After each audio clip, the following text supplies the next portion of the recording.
السلام عليكم، إزيكم؟ أنا يوسف. إحنا في الفيديو التاني كده من سلسلة حلقات يوتيوب. بإذن الله في الفيديو ده هنعرف الفرق بين أنواع الكامبينز في يوتيوب بينها وبين بعض. وطبعا لو أنت لسه ما ربطتش الحساب الإعلاني بتاعك بتاع جوجل بالقناة بتاعت يوتيوب اللي أنت هتشغل عليها، فكده لازم تشوف الفيديو اللي قبل ده الأول. ونبدأ ببسم الله الرحمن الرحيم. عشان نعمل إعلان يوتيوب بنيجي هنا في الأول عند كرييت، وبعدين كامبين، وبعدين create without goal، وبنختار فيديو. في حد ممكن يقول لي performance max. تمام، هي الperformance فعلا برضو بنشغل عليها يوتيوب، ولكن performance بتكون يوتيوب وأكتر من جول مع بعض، مش مجرد يوتيوب بس. في ظل إن أنا تجربتي لو عايز أشغل على يوتيوب أو على فيديو بالتحديد، فطبعا يوتيوب فقط ده بيكون أفضل حاجة بالنسبة لي. البرفورمانس شفت إن هي بتظبط مع أكونت وأكونت. مش عارف ده ليها علاقة عشان هي لسه جديدة، أو لسه يعني مش بقوة اليوتيوب لوحدها أو كامبين السيرش لوحدها. بس أنا بالنسبة لي من تجربتي شايف إن اليوتيوب إن أختارها لوحده أفضل من إن أنا أختار كبرفورمانس. طبعا هو كأقل تكلفة في الأغلب هيكون البرفورمانس، بس ككواليفايد ليدز هو يوتيوب. فطبعا هو يوتيوب بالنسبة لي عشان برضه ما ناخدش التجربة ونعممها، لأ دي تجربتي أنا. فأنت بالنسبة لك وعلى حسابك الإعلاني حاول إن أنت دايمًا تجرّب أكتر من حاجة، جرّب performance وجرّب الفيديو اللي هو يوتيوب، وقارن بين الأرقام، ساعتها هتعرف المناسب ليك برضه أكتر. فنبدأ بفيديو، ونيجي عند نقطة من أهم النقط في campaigns اليوتيوب. أول حاجة وهي الفيديو view، ودي اللي إحنا معظمنا يعني بنختارها كده على طول، اللي هو يوتيوب بسم الله الرحمن الرحيم يالّا فيديو view. طيب هي كويسة، مش حاجة يعني سيئة، ولكن الفكرة إن الفيديو views هي بتعتمد أكتر على الbrand awareness. يعني أنا عايز إن أنا أشغّل حاجة تنتشر أكتر، حاجة الناس تشوفها كتير، هي بالضبط نفس فكرة الbrand awareness في تيك توك أو في فيسبوك. فهي بتكون مش أفضل حاجة لو أنا مثلًا عايز conversion، لو أنا مثلًا عندي إعلان مهم، غير إن الناس تشوفه، لأ ده أنا عايز الناس كمان تشوف الفيديو ده بالتحديد عشان بعد كده أورّيهم حاجة تانية تكملة ليه. فطبعًا بتكون الفيديو view مش أفضل حاجة، بس إحنا هنمشي عليهم واحدة، واحدة، ونعرف كل واحدة قوتها في إيه، وأنت بناءً على الgoal بتاعك هتعرف تختار إيه. فزي ما إحنا كده كنا بنقول الفيديو views هو يعتبر هدفها أكتر كbrand awareness، فلمّا آجي أختارها وبعدين باعمل continue،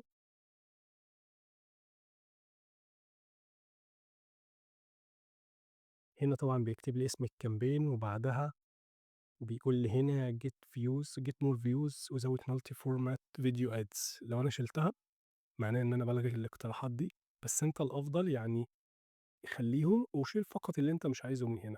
بمعنى إيه؟ بمعنى مثلًا الskippable in stream ads أنا شايف إن هي بتكون كويسة في ظِل إن هي تكلفتها بتكون مش غالية. الskippable ads فهو الإعلان اللي بيظهر لنا لمّا نيجي نفتح فيديو، بيظهر في أول الفيديو أو ممكن كمان في نُص الفيديو، وحتى برضه ممكن بعد ما الفيديو ينتهي، اللي هو بيكون مدته 5 ثواني وبعدها أنت بتقدر تعمل له skip. ده الskippable. التاني اللي هو infeeds ads. الinfeed هو ده الإعلان الinfeed اللي هو بيظهر لنا في الhome بتاعنا بتاع يوتيوب. لمّا تدوس عليه sponsor أهو، تدوس عليه يبقى أنت كده دوست على إعلان infeed ads. طيب الshort ده اللي هو بيظهر كإعلان في الshorts اللي هي بتاعة يوتيوب. بس في حاجة إحنا لازمًا ناخد بالنا منها هنا، وهو إن الskippable ads والshort الاتنين دول بيشتغلوا تلقائيًا. يعني أنا حاطط فيديو باكون فاهم إن هو على الأقل هيشتغل 5 ثواني، الviewer هيشوف منه أول 5 ثواني، غير الinfeed. الinfeed اللي بيظهر كإعلان زي ما قُلنا هو مجرد باشوف منه الصورة والعنوان بتاعه فقط والdescription بس كده. فالinfeed لازمًا هاعتمد على قوة الthumbnail اللي موجودة، ده أساسي. لكن الskip والshort هاعتمد على إن أنا أول 5 ثواني يكونوا بيشدّوا الviewer عشان يقعد معايا أكبر فترة ممكنة. فدول الفرق بينهم ببساطة. طيب المفروض نخلّي إيه؟ طبعًا هو زي ما إحنا قُلنا هو ما فيش مفروض، هو في أنت الproduct بتاعك أو الservice بتاعتك هتكون على إيه بالتحديد. يعني أنا شايف إن أنا المنتج اللي أنا عايز أبيعه أو الحاجة اللي أنا عايز أعلن عنها يعني، لازمًا على الأقل أول 5 ثواني تتشاف، لازم. يبقى ما فيش أحط حاجة مفيد، طبيعي باحطها مثلًا skippable أو short. في حاجة تانية مثلًا أنا بابيع كورس، من خلال تجربتي أنا شُفت حتّة الكورسات دي بالتحديد، الشخص اللي متعوّد يتفرّج على short في الأغلب مش هو ده اللي بتاع الكورس، لإن الكورس بيكون مش مدته 60 ثانية مثلًا زي الshort والّا حتى بقت 3 دقايق. لأ، هو أطول من كده بكتير، فمش هاجيبه من الshort، يعني حتى لو هو موجود هنا أنا مش هاجيبه من هنا، أنا هاجيبه من الإعلان الطبيعي اللي هو skippable، فساعتها هاروح لاغي الshort بناءً على إيه، بناءً على إن أنا عايز واحد بيتفرّج بوقت طويل، فمش هاجيبه من الحتّة دي، هاجيبه من مكان تاني. طيب، برضه الinfeed أنا ممكن ألغيها على حسب تجربتك بقى زي ما قُلنا. الvideo view اللي هي عشان ما نبقاش نسينا نوع الcampaign اللي إحنا حددناها من اليوتيوب أو الobjective يعني بتاعها الtype، بتعتمد على الCPV أو الcost per view. طيب يعني إيه الcost per view؟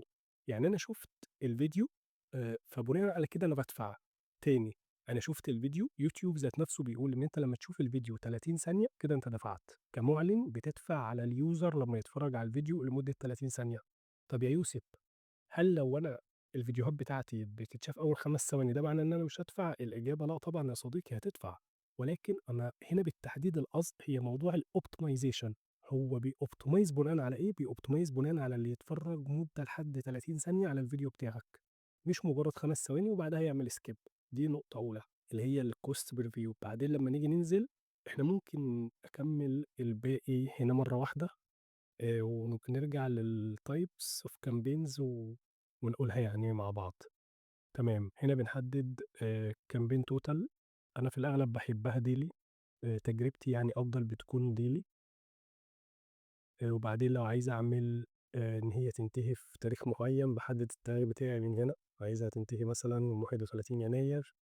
الnetworks والpartner، في حاجات بتكون متاحة ليك وفي حاجات بتكون مش متاحة. أنا تجربتي في الpartner بتحرق فلوس أكتر سواء في campaign اليوتيوب أو في campaign الsearch الاتنين. partner اللي هم تبع الdisplay network وهكذا، إن هي بتحرق فلوس كتير والquality والaudience بتوعها بيكونوا مش أفضل حاجة خالص. فتجربتي إن أنا دايمًا باشيلها على الأغلب يعني. وبعدين الlocations باحط الlocation اللي أنا عايزه سواء هنا أو عايز أكتب مثلًا حاجة معيّنة، وليكن لو الجيزة مش موجودة، فأنا باضيف الجيزة، باعمل لها include أو exclude لو أنا مش عايز الإعلان بتاعي يظهر فيها. مثلًا عايز أكتب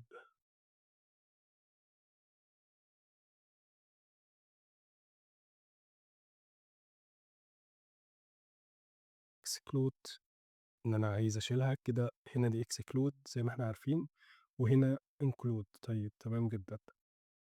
وبعدين بعد الlocations أقدر أنزل شوية باضيف اللغات، على حسب ما أنا شايف إن الجمهور بتاعي عربي والّا إنجليزي والّا الاتنين مع بعض. في مصر في الأغلب باكون مشغّل الاتنين مع بعض، وبالمناسبة دي ما لهاش علاقة تمامًا بالclass بتاع الaudience بتاعك أبدًا. يعني حتّة إن أنا مثلًا باشتغل عقارات أو حاجة زي كده، فعايز English فقط، ده مش صح بالمرّة يا صديقي. جرّب، جرّب أكتر من كده. في campaign عقارات وفي campaign مثلًا، يعني دي أنا اشتغلت عليها فترة B2B business بالتحديد، هو عن الERP system. كانت الcampaign بالعربي وكانت نتايجها ما شاء الله كويسة جدًا، ما كانتش الإنجليزي حتى اللي اتضاف. ونقطة اللغة هي في الأغلب بتكون عن طريق الapplication على تليفون الuser أو الPC بتاع الuser هو إيه، English مثلًا والّا عربي وهكذا. بس في حاجة كمان، هو جوجل بيكون فاهم الuser ده أصلًا عارف اللغة دي والّا لأ. يعني مثلًا إن أنت تعمل اللغة English جوجل عارف إن الuser ده يعرف English. من اللي أنا شُفته هي في ناس بتعتبر إن دي يعني حتّة كده فلتة من فلتات جوجل، بس هي مش فلتة، هي جوجل فاهم الuser ده عارف اللغة دي والّا لأ، فممكن يعرضها برضه عليه. فهي دي حتّة اللغة اللي إحنا بنضيفها. طيب الrelated video، لو أنا في فيديو عايز أضيفه، ممكن أقدر أجيب الlink هنا مثلًا.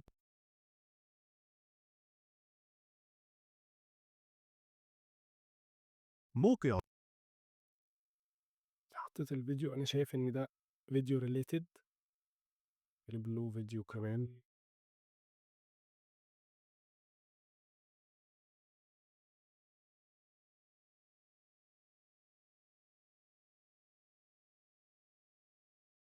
done. يبقى أنا كده حطيت ال2 videos. بنيجي هنا additional setting. لو أنت عايز تختار device معينة، عايز frequency معين. الdevice لو أنت هنا عايز تحدد device معينة، بتختار إن أنا مثلًا مش عايزه يظهر على الTV screens أو وليكن على الtablets وما شابه ذلك. في الأغلب أنا باسيبهم كلّهم. ممكن الTV screens لو أنت مثلًا مشغّل إعلان بعد كده بconversion أو ما شابه ذلك، أصلًا دي مش هتشغّلها. فبنسيبهم كلّهم. دي الdevice. بنيجي لنقطة مهمة جدًا وهي نقطة الfrequency cap. هنلاقي فيها اختيارين، الاختيار بتاع الcap impression والcap view. طيب إيه الفرق بينهم؟ ببساطة كده الimpression أنت بتحدد عدد مرات الإعلان يظهر فيها للعميل، بغض النظر عن أي حاجة تانية. يعني العميل مثلًا يعني أنا قُلت birthday مرتين، فهنا أنا باقول له إن الإعلان ده هيظهر للعميل مرتين، سواء العميل شافه في المرّة الأولى أو ما شافوش، اتفاعل معاه أو ما اتفاعلش معاه أو أي حاجة، بغض النظر عن أي حاجة تانية، المهم إن هو يظهر له مرتين في اليوم. طبعًا أنا أقدر أخلّيها per week وكمان per month. بس مشكلة الcap impression اللي هو أنا ممكن أكون شُفت الإعلان واتفاعلت معاه أو ما عجبنيش ده أو ده، والاقيه مثلًا بيظهر لي تاني. فأنت هنا بتدفع فلوس. هو طبعًا مش زي الcap view، هو بيكون أقل منه كتكلفة فلوس، بس الفكرة إن أنت مش بتجيب كده يعني تفاعل حقيقي على الإعلان بتاعك، يعني غير الcap view. ودي اللي أنا بافضّلها لمّا باجي أحدد، أنا باحدد cap view وباقول له مثلًا per week 4 مثلًا. طيب الcap view بالنسبة لي أفضل في إيه؟ أفضل إن مسافة ما العميل يتفرّج على جزء من الإعلان اللي هو على الأقل لمدة 30 ثانية، أو يتفاعل على الإعلان، خلاص كده هو كده أدّى المهمة. يعني يتفاعل على الإعلان مثلًا أنا عامل اللي هو المفروض يزور الwebsite بتاعي أو المفروض يعمل أي CTA معيّنة، مسافة ما يعمله خلاص عمله من الaction التاني، يبقى ده كده اتحسبت له كإنها 2 بس مش 4. غير الimpression زي ما كنا بنقول، الimpression هو إجباري لازم الإعلان يظهر له العدد اللي أنا كاتبه، بغض النظر عن أي حاجة. فلو أنت هتفعّل حاجة منهم، الأفضل أو الquality الأحسن المفروض إن هي الcap view من خلال تجربتي. دي كده تمام. طيب لو أنت عايز تشغّل طبعًا الإعلان في وقت معيّن على مدار اليوم، أو الشركة بتبقى بتشتغل أو بتستقبل أي حاجة زي كده في وقت معيّن، فأنا باحدد مثلًا وقت العمل بس أو ما شابه ذلك. وبعدين الthird party لو أنت عندك يعني third party أو حاجة زي كده، بتشتغل برضه عليها من النقطة دي. طيب نيجي لنقطة الad group. نقطة من النقط الكويسة جدًا. وبالمناسبة أنا باشوف جوجل يعني في حتّة الaudience أو حتّة الsegmentation في العموم، هو منصة من أقوى المنصات لو أنت سِبت له الدنيا مفتوحة، أو مش هنقول مفتوحة أوي، يعني بتحجّمها كده بشوية صغيّرين، هي من أقوى المنصات. طبعًا هو دلوقتي كُلّه بسبب الAI بقى عنده data كويسة جدًا، وبيعرف يoptimize من غير ما أنت تكتب حتّى. بس جوجل في حتّة تانية. فده الaudience name، تشوف أنت هتسميهم إيه. وبعدين هنا الdemographics بتحدد من خلال الpersona بتاعتك أنت شايف اللي هي مناسبة قد إيه. وبعدين لو عايز هنا تخلّيه parent أو not parent، دي نقطة وهي بتاعة ال الparent أو not a parent. أنا شايف اللي هي يعني ما زالت كمصر مش فعّالة كفاية، يعني غير مثلًا في أمريكا أو في أوروبا، الحاجات دي بتكون فعّالة، أو بمعنى أدق جوجل عارف فعلًا بيانات العميل بالدرجة دي. عارف هو دخله قد إيه ودنيته قد إيه. لكن في مصر شايف إن هي لسه مش ما وصلتش للكفاءة بتاعتها.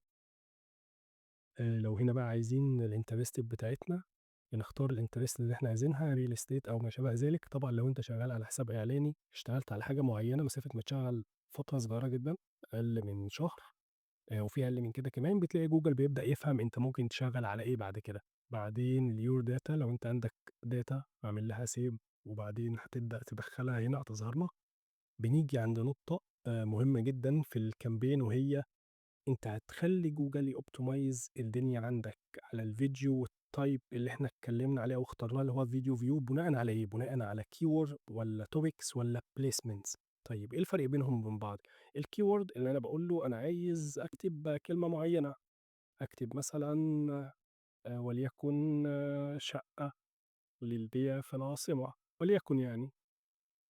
كتبت كلمة، باخلّيها phrase أو exact أو حتى broad زي ما أنت عايز، ما فيش أي مشكلة فيها.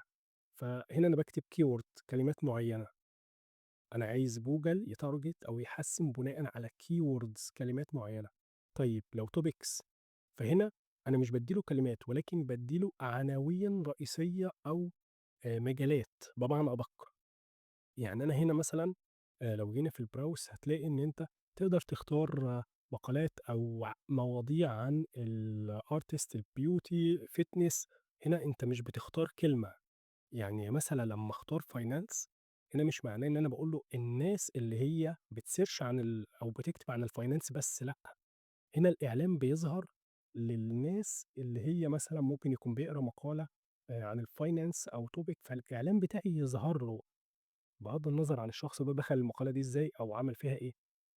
فهنا أنا بsearch أو باخلّي جوجل يجيب لي العميل اللي هو بيsearch بالtopics. تمام؟ أتمنى إن دي تكون وضحت. دي نقطة الtopics. النقطة التالتة وهي الplacement، ودي اللي بيكون فيها لعب كتير. ولو أنت الحساب الإعلاني بتاعك جديد، يعني من خلال تجربتي واللي أنا شُفته في أكتر من حساب إعلاني، حاول استبعد الplacements في الأول. ليه؟ لإن الplacement بتبقى عايزة حاجة مفصلة جدًا، إن أنا أقدر أتارجت حاجة بعينها. يعني أنا عايز الإعلان بتاعي على سبيل المثال حاجة من الحاجات اللي إحنا كنا اشتغلنا عليها في حتّة الplacements، وهو إن كان في شخص بيدّي كورسات إنجليزي. فإحنا كنا عارفين إن معظم الناس اللي إحنا عايزين نجيبهم أو الفئة بتاعته هم موجودين عند قناة معيّنة.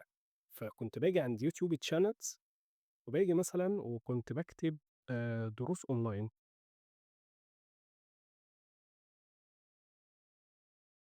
وباروح مختاره. كنت باجي كمان مرّة واكتب مثلًا زي American English طبعًا، وممكن كمان طريق، وأبقى أنا كده ضِفت الplacements. طيب اللي هي القنوات في الأصل. طيب برضه الكلام ده معناه إيه أكتر؟ الكلام ده معناه إن الإعلان بتاعي هيظهر على الناس اللي بتتفرّج على The American English على طريق، وعلى كمان دروس أونلاين اللي هم ظاهرين هنا. ولو قعدت أختار شوية كمان حلوين هيفضلوا برضه يظهروا هنا عادي خالص. فده معناه إن أنا specific جدًا، وبالتالي التكلفة بتكون غالية أكتر. هي لو أنت متارجت صح، يعني بتلاقي إن في الآخر الconversion rate بتاعك كويس، لإن أنت عارف الفئة بتاعتك فين بالضبط. دي كانت تجربة. فأنت نفس الكلام بتشوف إن أنت عامل أو بتبيع منتج معين أو خدمة معينة، وعارف إن الuser بتاعك أو الشخص المستهلك بتاعك موجود في قناة معينة، أو مش بس كده قناة، ممكن يبقى موجود في ويب سايت، ممكن يبقى بيستخدم app معين. بس عشان تخلّي دول يظهروا الويب سايت أو غيره، لازمًا هترجع لحتة الdisplay اللي إحنا لغيناها في الأول، اللي هم الpartner، وبعدين تنزل هتلاقيهم ظهروا. أقدر أكتب ويب سايت، ولكن أنت هنا هتلاقي الويب سايتس اللي هي فاتحة الdisplay ads عندها. يعني مثلًا لو جينا هنا عند اليوم السابع، لمّا نيجي ندخل هتلاقي إن في ads بتظهر، فلازمًا الويب سايت يبقى مفعّل ده عنده. زي ده مثلًا، ده ads، نفس الكلام ad. فالويب سايتس اللي بتبقى مفعّلة الads عندها هي دي اللي أنت تقدر تختار إن الإعلان بتاعك يظهر فيها. فلمّا نرجع هنا هتلاقي إن مثلًا ممكن أكتب اليوم السابع، أسهّل لك الدنيا أكتر طيب عشان ما تفكّرش أنت. اليوم السابع، يبقى أنا كده حددت إن الإعلان بتاعي يظهر في اليوم السابع. المصري أختاره وهكذا. فإحنا كده نقطة الplacements بنختار سواء ويب سايت، سواء يوتيوب channel، وحتى apps كمان ممكن تختار عليها. من خلال تجربتي، وبرضه اللي أنا أنصحك اللي أنت تجرّب أكتر من حاجة، باستثناء بس حتة الplacements. لو أنت حسابك جديد فخلّي حسابك يلِم data أكتر، يعني ما تمسكوش أو ما تربطوش بنقطة الplacements كده بدري مرّة واحدة. من خلال تجربتي كانت بتجيب كويس جدًا هي الadd keywords وكمان الtopics والplacements. بس زي ما ذكرت كده المثال بتاع الكورس بتكون في حتت معيّنة. أنا فاهم الaudience كويس أوي، أوي، أوي، وعارف الناس بتتفرّج على إيه أو مهتمة بإيه. بما إنّهم مهتمين بالإنجليزي مثلًا، فهيكونوا بيتفرّجوا على The American English أو ما شابه ذلك، فباروح حاطط الإعلانات في مكان زي كده. فدي نقطة الcontent يظهر فين بتاع الإعلان بتاعك، يعني نقطة مميزة جدًا. هنا طبعًا بتحط الفيديو بتاعك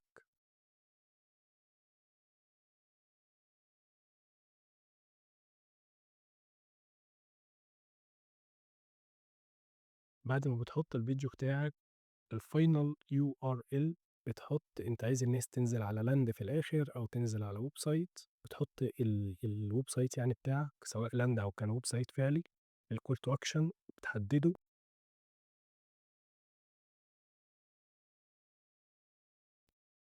ممكن نخلّيها تواصل معنا لو حاجة مش من الحاجات اللي مذكورة يعني، الheadline باكتبها، بتراعي طبعًا عدد الحروف، وهنا بيقول لك الbanner بتاعك هو هيعمل auto generate هيغيّر بين الصور اللي هي موجودة، والّا هتعمل أنت upload لصورة معيّنة، لو عايز تعمل upload هتعمل طبعًا صورة معيّنة، بعدين هنا الcost per view بتاعك بتحدّده كام، آآ في الأغلب مثلًا بتبدأ من 60 قرش أو طبعًا هو كده عملها 60 جنيه ما شاء الله، فبتبدأ من حوالي 60 قرش، وبرضه هنا أنا باقول على تجربة من اللي أنا شُفته، بس أنت ابدأ دايمًا بأقل رقم ممكن، يعني في أي campaign قُل له بُص أنا عايز أبدأ ب10 ينفع؟ يقول لك ده أقل حاجة مثلًا 51 خلّيها 51 أقل حاجة، فدايمًا، دايمًا في أي campaign ابدأ بأقل حاجة. واحدة، واحدة حسِّن وزوِّد البادجت، ما تخلّيش البادجت هي هدفك الأساسي اللي أنت تجري عليه من أول ما تبدأ. طيب عايزين بقى نرجع للفيديو view. شكرًا. لمّا نيجي ننزل إحنا كده كنا بنقول في الفيديو view هنشرح باقي الحاجات. النوع التاني هو الofficial reach، ده بيكون مناسب أكتر لو أنت البادجت بتاعتك نوعًا ما محدودة، وعايز تجيب أكبر قدر ممكن من الوصول، أو إن أنت يعني تظهر قدّام الناس بأكبر قدر ممكن، وفي نفس الوقت البادجت بتاعتك يعني محددة شوية، هي برضه ليها علاقة بالreach، يعني هي مش مفضلة لو أنت بتشتغل conversion هدفك الأساسي هو lead generation، مش هتكون دي أكتر حاجة، ولكن هي من الحاجات المميزة فيها إن أنت لمّا تختارها إن أنت بالtarget CPM بتدفع لكل 1000 تمام، دي الحاجات اللي إحنا قُلناها. الbumper أو الskippable زي ما إحنا قُلنا هي بتكون إعلانات لمدة 5 ثواني، وبعد كده بتنتهي أو العميل بيعمل لها skip الviewer. وتالت حاجة عندنا بتكون الtarget frequency، وهنا أنت بتخلّي الإعلان بتاعك يظهر للعميل عدد مرات محدد، يعني بتحدد إن أنت عايز الإعلان بتاعك يظهر أكتر من مرّة. وده بيكون هدفه زي الbrand awareness أكتر، أو بمعنى أدق هو ظهور الbrand أو إن الناس تشوف الإعلان بتاعك كتير، زي الإعلانات اللي أنت في الأغلب بتشوفها في رمضان أو حاجة زي كده، اللي هي إعلانات متكررة كتير جدًا على نفس الuser، دي بتكون target frequency. الnon skippable reach ده إعلان أنت ما تقدرش تعمله تخطي، لازمًا تشوفه، الإعلانات اللي هي بتزهقنا كلنا، وده طبعًا بيكون أكثر تكلفة عشان برضه تبقى عارف. وحاول دايمًا، دايمًا إن أنت ما تشتغلش على إعلان زي كده غير وأنت فاهم كويس جدًا أنت مستني منّه إيه وراه، يعني مش مجرّد اللي هو أنا عايز العميل يتفرّج عليَّ 10 ثواني أو 15 ثانية أو زي ما يكون، هو كده بالعافية، ده مش أفضل حاجة، لإن لو عميل ورا التاني ابتدى يعمل report على الإعلان بتاعك، هتلاقي إن أنت الدنيا بتاعتك زعلت جدًا، فحاول يعني ما تستخدموش الOneskippable غير يعني أضيق الحدود. ونيجي عند الDrive Conversions، وهو ده يعني من أقوى الحاجات إن أنت لو هتشتغل conversion هدفك سواء بتنزّل على landing page، سواء الland مثلًا فيها form أو بتبيع منتج أو ما شابه ذلك، فأنت أساسي معاك الDrive Conversions، يعني بالنسبة لي أنا رقم 1 في الجزئية دي. بتسطّب الconversions بتاعك عادي خالص، وبعدين بتكمّل كل اللي إحنا قُلناه. maximize conversion target CPA لو أنت هتحدد CPA، آآ تيجي هنا site links network يبقى هو ضايفها، نفس الكلام بالضبط، تيجي هنا لو حطيت فيديو link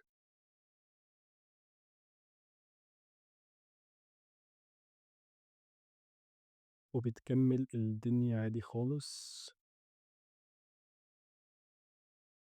بعدين بعد الdrive conversion نقدر الad sequence، وعندنا الaudio، وعندنا اليوتيوب subscriptions، وده جديد، هدفها إن أنت شُفت الpage like كده في فيسبوك، نفس الكلام ده هدفها بالضبط على الchannel بتاعتك على يوتيوب، إن أنت تزوّد المشتركين أو المتابعين بتوعك على يوتيوب، ساعتها بتختارها.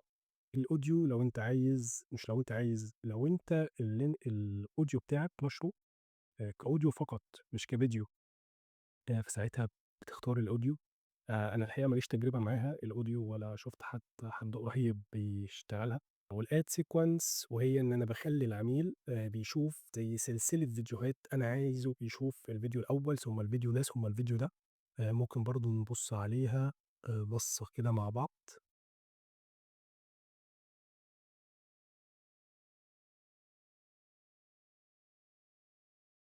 custom sequence والّا عايز تختار automatic والّا عايز introduce. في الأغلب بنخلّينا في حتّة الcustom زي ما هو مختارها، وبعدين باقول له الnew step الأولى add sequence. هنا باضيف له فيديو هو بس عشان بيانات العميل في الأغلب هتكون مخفية عشان خصوصية العميل طبعًا. ولكن هنا بنبقى ضايفين فيديو عادي خالص وباقول له أنا عايزه skippable والّا non-skippable. في الأغلب أنا باشوفه skippable عادي، وباضيف باقي البيانات بتاعتي. هنا باحط الCPM بتاعي، أنا شايف المتوسط بتاعه مثلًا كام، وبعدين باقول له done. ويبقى كده ده الفيديو الأول اللي أنا حطيته في الadd sequence. طيب بعد كده المفروض إيه؟ المفروض إن أنت بتعمل سلسلة زي ما إحنا قُلنا. يعني أنا شايف إن الفيديو ده هو الأولاني اللي أنا عايز العميل يسمعه، بعدها باروح جاي حاطط فيديو تاني. طيب دلوقتي كده إحنا حطينا الفيديو الأولاني، ودلوقتي بنكمّل باقي السلسلة اللي أنا هاحط فيها الفيديو التاني. بس أنا ظاهر لي أختار impression والّا أختار view والّا أختار skip. طيب الفرق بينهم وبين بعض إيه؟ اللي شاف الفيديو الأولاني فقط، يعني مجرد اللي هو ظهر له يعتبر، ده كده بيبقى اسمه impression. يعني ممكن يكون ظهر له بس اتحسب impression خلاص. فهنا كده أنا مختار إن هو اللي مجرد ما العامل يظهر له الفيديو الأولاني، كمان يظهر له كده الفيديو التاني اللي أنا هاحطه ده دلوقتي. أنا ده بالنسبة لي مش أفضل حاجة، لإن الview والskip أفضل، ودلوقتي هنوضّح ليه. الview مثلًا لمّا باختارها، فأنا باقول إن العميل اللي عمل view للفيديو الأولاني هو اللي يظهر له الفيديو اللي أنا هاحطه دلوقتي. طيب عمل view بمعنى أدق يعني إيه؟ يعني على الأقل شاف 30 ثانية من الفيديو أو اتفاعل معاه. طبعًا لو الفيديو بتاعي أقل من 30 ثانية، فده معناه إن هو شاف الفيديو كله. 20 ثانية يبقى هو شاف كده الفيديو كله. لو هو أكتر من 30 ثانية يبقى عشان يتحسب view يكون شاف 30 ثانية منه على الأقل، أو يعمل الCTA اللي أنا حاطّه، ساعتها ده يتحسب view. فلمّا يكون العميل شاف الفيديو الأولاني اللي هي أكتر من 30 ثانية أو عمل الCTA اللي أنا عايزها، ساعتها أورّيه الفيديو التاني، بيكون تكملة للفيديو الأول. ده option كويس جدًا. في كمان option تانية لمّا نيجي نشتغل على أكتر من angle. فساعتها باختار الskip. لمّا نختار الskip باقول بقى إن العميل اللي عمل skip للفيديو الأول، أنا مثلًا كنت باكلمه من angle وليكن توفير الوقت. هو ما اقتنعش بيها، فعمل skip للفيديو. فساعتها باكون مجهّز له فيديو تاني بangle مختلفة وليكن عن الأولى كانت عن توفير الوقت، التانية إن ده مثلًا لأقل سعر، على سبيل المثال يعني. بابقى مجهّز كذا angle، كل angle في فيديو. وباستخدم واحدة ورا التانية في إعلان الskip بحيث لمّا العميل ما يتشدّش من الأولى أو ما يقتنعش من الأولى، أبقى مجهّز له واحدة تانية يشوفها. ما اقتنعش بيها برضه، باكون مجهّز له واحدة تالتة وهكذا. فدول الفرق بينهم وبين بعض. أنا تجربتي بافضّل الview أو الskip على حسب الcase وقتها. الimpression باحس إن هي حاجة عادية خالص. العميل كده، كده الإعلان ظهر له، هو ما ادّالوش أصلًا أي اهتمام، ورغم كده هيظهر له الفيديو التاني، فده بيكون مش أفضل حاجة يعني بالنسبة لي. بس أنت ممكن تجرّب وتشوف برضه النتايج والفرق بينهم بنَفْسك. فيديو زي ده، وده ممكن أقول له لإن ده قصير، أقول له لأ أنا عايزه أتفرّج عليه كُلّه. وبعدين باقول له add sequence وهكذا. باقدر أعمل step 1 step 2 step 3. اللي يشوف ده المرّة الجاية لمّا يظهر له إعلان هيظهر له بقى يشوفه، مش هيقدر يدخل على رقم 3 غير لمّا يشوف رقم 2 وهكذا. دي الadd sequence بتبقى كويسة لو أنت عندك زي ما إحنا قُلنا سلسلة كده من تتابع الفيديوهات. أنا مش عايز أدّي العميل مرّة واحدة إن أنا موجود في المكان كذا ومكان كذا ومكان كذا وتقدر تشتري منّي كل الحاجات دي. أنا عايز الأول مثلًا في فيديو أعرّفه أنا مين ومميزاتي إيه، في فيديو تاني أقول له أنت تقدر تشتري منّي إزاي، وفي فيديو تالت أقول له أنا ممكن كمان أجي لك أو أوصّل لك لو أنت مش قادر تيجي. فسلسلة كده، فدي بتبقى مناسبة ليها جدًا الtype campaign اللي هو الad sequence.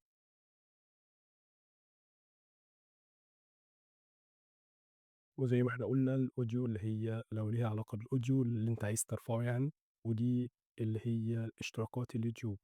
دي كده الcampaign type اللي إحنا جبناها وعدّينا عليها كده سريعًا، ويعتبر أساسيات إن إحنا نعمل إعلان على يوتيوب. من الفيديوهات الجاية بإذن الله هنبدأ ندخل في نقطة إن إحنا إزاي نعمل retarget على يوتيوب، يوتيوب ممكن يستغلّه فعلًا أقوى استغلال إزاي، إن أنا أبدأ أدمج بينه وبين حملات الsearch وإزاي أنا باخلّي دي تملى لي data في اليوتيوب، حملات الsearch تملى data ليوتيوب وبعدين أعمل منه مثلًا retarget ونبدأ ندخل على حتّة الanalysis بتاعة الcampaign.